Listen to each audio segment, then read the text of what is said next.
Mesdames et messieurs, bonjour et soyez les bienvenus pour cette nouvelle édition de votre journal de 15 h à la une dans l'actualité. À la une dans l'actualité nationale, projection de plusieurs films russes à la Bibliothèque nationale sous le thème Nuit du cinéma 2025. Et dans l'actualité internationale, réunion ministérielle d'urgence pour discuter de l'agression israélienne contre le peuple palestinien. C'était les titres à la une, la situation de la pluie et l'évacuation des eaux des grandes artères de la capitale. Eh bien, la riposte s'est organisée sous la supervision de la préfecture. Une mobilisation exceptionnelle a été déclenchée. Les équipes de l'ONEAD, appuyées par la police nationale, la protection civile et l'agence djiboutienne des routes, se sont déployées sur les points les plus sensibles de la ville. Pompes en action, engins déblaiement et barrages de fortune. Tout a été mis en œuvre pour évacuer les eaux et sécuriser les zones à risque. Rappelons que tout au long de la journée, ils ont travaillé sans relâche dans des conditions difficiles pour établir la fluidité de la circulation et permettre un retour progressif à la normale. Leur action coordonnée a permis d'éviter une paralysie prolongée de la capitale. Cependant, malgré ces efforts remarquables, des poches d'eau stagnantes subsistent plutôt encore dans certains quartiers. Les autorités assurent que des opérations de suivi se poursuivent afin d'assécher totalement les zones concernées. Au-delà de l'urgence, cet épisode rappelle une réalité face au climat et aux défis climatiques. La vigilance et la préparation restent essentielles. Les autorités ont salué la réactivité et le professionnalisme des équipes engagées sur le terrain et rendent également hommage à la patience et à la coopération des riverains qui ont su faire preuve de solidarité durant ces heures critiques. Et je vous le disais dans le titre, la Nuit du cinéma 2025 est organisée avec le soutien des ministères de la Culture et des Affaires étrangères de la Fédération russe. Cet événement gratuit a pu également être réalisé grâce au soutien du ministère de la Jeunesse et de la Culture de la République de Djibouti ainsi que l'Agence nationale pour la promotion de la culture. Il s'est tenu dans les locaux de la Bibliothèque nationale de Djibouti. La Nuit du cinéma 2025, un événement qui s'est tenu en Russie le 23 août, puis en République de Djibouti le 24 et le 25 août. Puis la deuxième année consécutive, cette initiative a rassemblé des spectateurs russes et internationaux autour du grand écran. L'année dernière, l'événement s'était déroulé dans 14 pays membres des BRICS et de la communauté des États indépendants. Cette année, plus de 35 pays ont participé à la célébration du cinéma russe. Parmi les nouveaux pays participants figurent notamment la République de Djibouti, le Mexique, l'Argentine, la Colombie, l'Afrique du Sud, l'Indonésie, les Émirats arabes unis, la Hongrie, la Serbie, la Slovaquie, l'Angola, l'île Maurice et entre autres. En marge de la projection, une exposition consacrée à la Russie contemporaine, l'alphabet russe, a été ouverte au public. La cérémonie d'ouverture a été honorée par la présence de son Excellence Mme Hibo Boumin Assoui, ministre de la Jeunesse et de la Culture, et de son Excellence M. Mikhail Golvanov, ambassadeur de Russie en République de Djibouti. L'événement a été organisé par l'ambassade de Russie à Djibouti et le Fonds pour le cinéma en collaboration avec le Fonds Culture russe. Écoutons le conseiller principal de l'ambassadeur de Russie à Djibouti. Je suis heureux de vous accueillir à la Bibliothèque nationale de la République de Djibouti pour la cérémonie d'ouverture de la Nuit du cinéma 2025, événement pan-russe organisé par l'ambassade de Russie à Djibouti sous les auspices du ministère des Affaires étrangères et du ministère de la Culture de la Fédération de Russie, avec le soutien du ministère de la Jeunesse et de la Culture de la République de Djibouti et de l'Agence nationale pour la promotion de la culture. La Nuit du cinéma se tient chaque année en Russie. Depuis 2016, cet événement culturel coïncide avec les Journées du cinéma russe. En 2024, il atteint une dimension internationale et cette année se tient pour la première fois en République de Djibouti. L'activité a pour l'objectif de populariser le cinéma russe et de faire découvrir aux spectateurs étrangers les nouveautés les plus marquantes de la distribution cinématographique russe. Cette année, 3 nouveaux films russes ont été sélectionnés pour participer à l'événement. Écoutons à présent la ministre de la Jeunesse et de la Culture. C'est pour moi un réel honneur et un grand plaisir de prendre la parole ce soir à l'occasion de l'ouverture de la Nuit du cinéma 2025, organisée conjointement par l'ambassade de la Fédération de Russie à Djibouti et l'Agence nationale pour la promotion de la culture.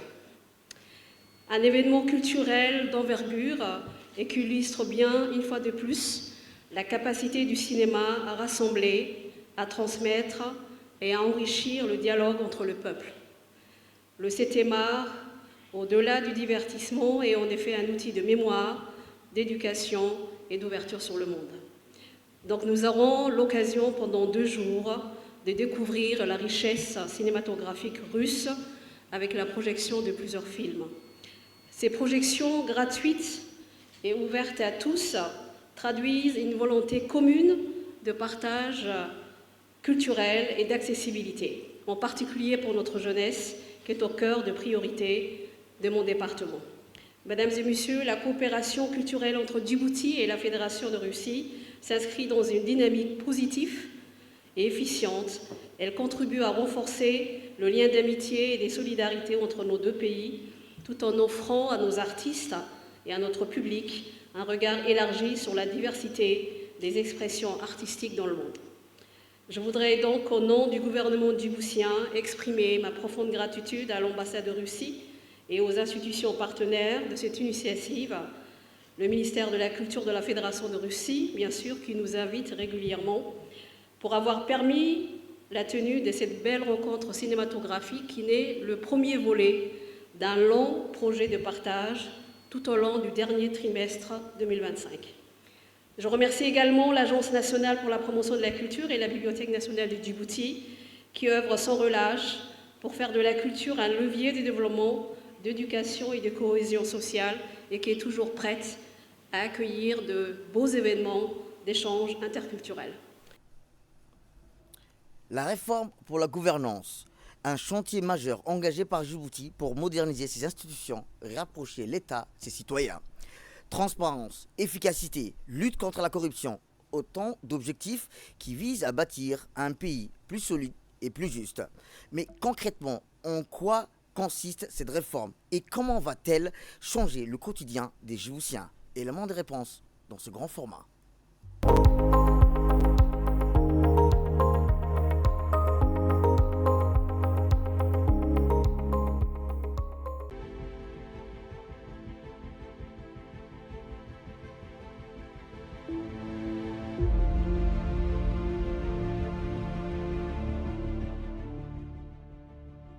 À Djibouti, une nouvelle page de l'histoire institutionnelle est en train de s'écrire, la réforme pour la gouvernance. Derrière ce terme parfois technique se cache une ambition simple mais essentielle. Rendre l'État plus efficace, plus transparent et plus proche de ses citoyens. Car la gouvernance, ce n'est pas seulement une affaire de loi ou de règlement. C'est la manière dont l'État gère ses ressources, prend ses décisions et surtout sert sa population. Dans un pays comme le nôtre, au carrefour des routes maritimes et commerciales, cette réforme n'est pas un luxe. C'est une nécessité pour accompagner le développement et garantir la stabilité. Concrètement, la réforme touche à plusieurs domaines clés. D'abord, l'administration. Trop souvent perçue comme lourde et lente, elle doit désormais se transformer. Grâce à la digitalisation, les services publics deviennent accessibles en ligne. Demander un document, obtenir un papier officiel, suivre une procédure. Autant de démarches simplifiées qui doivent changer le quotidien des citoyens. Ensuite, la gestion des finances publiques. Chaque franc de l'État doit être compté, tracé, contrôlé. L'objectif est clair, réduire les gaspillages, orienter les ressources vers les véritables priorités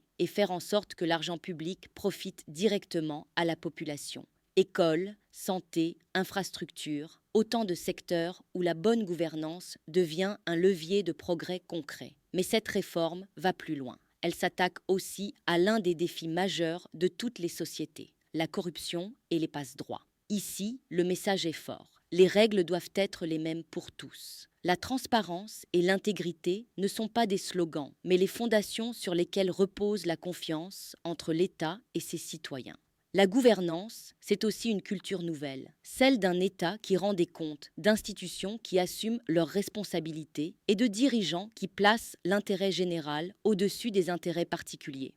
Au-delà des textes et des réformes, c'est un véritable pacte moral qui s'engage, un pacte avec les entrepreneurs qui réclament des procédures claires et rapides. La réforme pour la gouvernance de Djibouti n'est pas seulement une réforme administrative. C'est un projet de société, un cap donné vers un État moderne où chaque décision sert l'intérêt de la nation. Dans une région traversée par des défis sécuritaires, économiques et sociaux, Djibouti fait le choix de la transparence, de la rigueur et de la confiance. Un choix qui engage l'avenir, un choix qui prépare le pays à relever les défis de demain. Autre actualité dans ce 15h, c'est aussi l'Union nationale des femmes djiboutiennes en partenariat avec Qatar Charity qui a organisé aujourd'hui une cérémonie de distribution des matériels au profit des femmes inscrites au programme de l'alphabétisation et des adultes. L'événement qui s'est tenu en présence de l'ambassadeur de l'État du Qatar à Djibouti, de la directrice de Qatar Charity, ainsi que de plusieurs parlementaires, personnalités engagées dans la promotion de l'éducation et de l'autonomisation des femmes. Financé par Qatar Charity, mis en œuvre par l'UNFD, ce programme pour l'objectif d'offrir aux femmes une seconde chance éducative à travers des cours d'alphabétisation. Il vise à renforcer leurs compétences de base et à favoriser leur insertion socio-économique. À cette occasion, des kits ont été remis aux partenaires, symbolisant un encouragement à poursuivre leur parcours éducatif et à investir dans leur avenir. Au total, 65 familles djiboutiennes ont bénéficié de cette initiative qui illustre une fois de plus le rôle central de l'UNFD dans la lutte contre l'analphabétisme féminin, et ce projet de distribution constitue une opportunité bénéfique pour les bénéficiaires, leur permettant de démarrer une activité génératrice de revenus.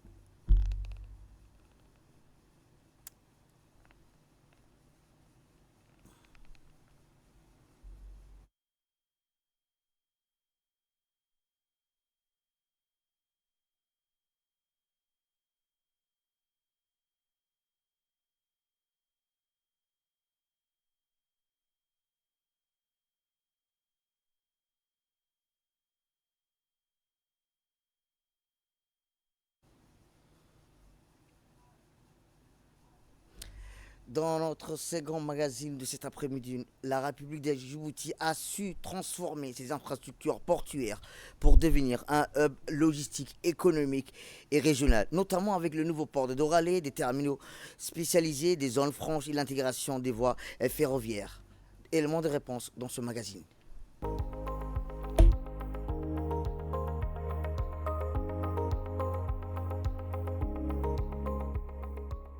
Lors de son accession à l'indépendance en 1977, la loi numéro 148 AN 80 du 5 octobre 1980 crée le port autonome international de Djibouti. Comme toute institution publique, le PAID est placé sous la tutelle du président de la République de Djibouti. Un terminal à conteneurs a été mis en service en 1985. La guerre civile en Éthiopie et Somalie ont rénové le rôle géostratégique de Djibouti concernant notamment le programme alimentaire mondial PAM des Nations Unies. La naissance de l'Érythrée en 1994 priva l'Éthiopie d'accès à la mer. La République de Djibouti occupe une position géostratégique exceptionnelle qui la place au carrefour de l'Europe, l'Afrique et la péninsule arabique sur la deuxième route maritime la plus utilisée par le commerce international.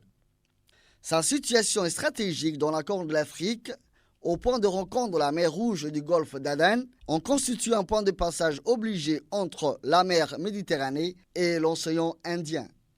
Cette position constitue un atout majeur et logiquement une opportunité évidente sur laquelle le pays veut s'appuyer afin de monnayer sa place dans le cadre d'une économie régionale. À terme, l'objectif de tous ces agro-mécalo-gigantismes portières est de faire de Djibouti une plateforme d'échange et de services pour toute la région, et elle adhère à la nouvelle configuration du marché de la sous-région de plus de 400 millions de consommateurs dont la majorité ne dispose pas d'ouverture maritime. C'est ainsi que l'existence des ports en général et de ceux de Djibouti en particulier constitue un instrument indispensable à toute politique économique. Il joue un rôle primordial dans l'économie nationale, modernisation et développement de la ville, dans les échanges commerciaux de notre pays avec le reste du monde, dans la quasi-totalité des importations ou exportations empruntent la voie maritime. Cette évolution se manifeste généralement dans la croissance du commerce extérieur, dont le port demeure le principal pulsateur et le centre d'expédition et de réception de marchandises. Au-delà de son économie, Djibouti est particulièrement active pour accroître l'intégration économique régionale, surtout avec l'Éthiopie. Djibouti semble résolument tourné vers son objectif de hub logistique régional. Cet objectif, qui semble répondre à ce vieux rêve de Djibouti de devenir un Singapour sur la mer Rouge, est en phase avec sa politique de développement portuaire. Cela s'est concrétisé par la construction et la modernisation des installations portières ainsi que de liaisons terrestres en faisant de Djibouti un hub maritime et logistique régional afin de traiter une grande partie du flux de l'Afrique de l'Est dont les marchandises sont destinées aux pays est-africains. Outre sa position stratégique depuis son élection en 1999, le président de la République, son Excellence M. Ismaël Marguelé, s'est donné comme objectif de moderniser les infrastructures portières de notre pays. Djibouti a considérablement modernisé les équipements portiers, notamment ceux consacrés à la manutention portière, a permis à ce que de gros porteurs fassent de Djibouti une de leurs escales sur la route maritime. Avec un personnel qualifié capable de relever ces défis, nos infrastructures portières disposent donc aujourd'hui de tous les éléments nécessaires pour accueillir le porte-conteneurs de dernière génération. Djibouti a même réussi à combiner mer, air, terre.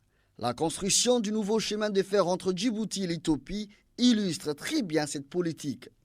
À cela s'ajoutent d'autres projets d'interconnexion entre l'Est et l'Ouest africain, notamment un projet qui devra relier à terme Djibouti à Dakar.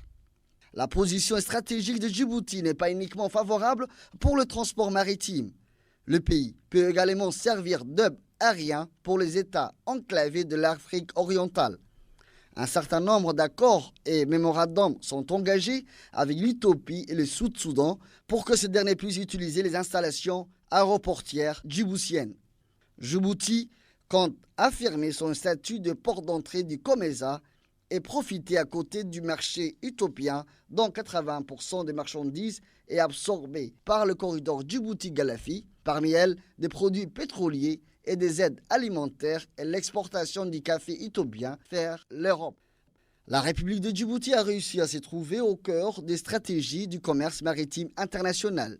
Au-delà des questions de la modernisation et développement portière, Djibouti est devenu également un pôle de sûreté et de sécurité maritime essentiel sur l'ensemble de la mer Rouge, du Bab el-Mandeb et du golfe d'Aden.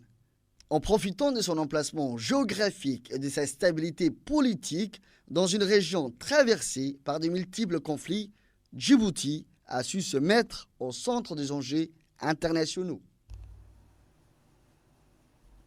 Tout à fait autre chose cette fois-ci, où l'Institut de la statistique de Djibouti a clôturé ce lundi son atelier sur l'élaboration des projections démographiques à l'horizon 2064 et l'analyse prospective de leur effet sur les services sociaux de base. La cérémonie de clôture a été présidée par le directeur général de l'Institut, Ibrahim Abdi Hadi, en présence des cadres techniques, des représentants institutionnels, des partenaires au développement. Durant plusieurs jours, les participants ont travaillé à valider les projections démographiques pour la période 2024-2064, tout en analysant les implications de la croissance de la population sur les secteurs essentiels tels que l'éducation, la santé, l'emploi, les infrastructures sociaux. L'atelier a notamment permis de mettre en avant l'utilisation des outils analytiques comme le module rapide et le logiciel Spectrum qui donnent aux institutions nationales les moyens de réaliser elles-mêmes des modélisations démographiques et d'appuyer leurs choix stratégiques sur des données fiables. Dans l'actualité régionale, les Faucons du Nil créent la surprise. Le Soudan élimine l'Algérie au tir au but et file en demi-finale. Dans une soirée électrisante, l'équipe nationale Soudan a réalisé un exploit retentissant en éliminant l'Algérie en quart de finale, championnat d'Afrique des Nations. Après un match intense conclu sur le score 1 but partout, les Faucons du Nil se sont imposés au tir au but 4-2, décrochant ainsi leur billet pour les dernières carrés. Et dans l'actualité internationale, présidée par le ministre turc des Affaires étrangères Hakan Fidan, la réunion examine les moyens de faire face à la guerre d'extermination israélienne continue contre les Palestiniens dans la bande de Gaza. Les ministres des Affaires étrangères des pays de l'Organisation de la coopération islamique ont entamé une réunion d'urgence pour examiner les moyens de faire face à la guerre d'extermination israélienne continue à Gaza. La réunion s'est tenue à Jeddah en Arabie Saoudite et a été présidée par le ministre turc des Affaires étrangères Hakan Fidan, président en exercice du Conseil de l'organisation. L'OCE a indiqué que via la plateforme de la société américaine X, le début de cette réunion ministérielle d'urgence pour discuter de l'agression israélienne contre le peuple palestinien. Toujours dans l'actualité internationale, le prince héritier saoudien couronne l'équipe Falcon, championne de la Coupe du monde des sports électroniques 2025. Le prince héritier saoudien et président du Conseil des ministres, Mohammed bin Salman, a couronné l'équipe saoudienne Falcon, champion de la Coupe du monde des sports électroniques 2025, après avoir terminé en tête du classement avec 5200 points, remportant ainsi le grand prix de 7 millions de dollars sur un total prix dépassant le 110 millions de dollars, le plus important de l'histoire des sports électroniques.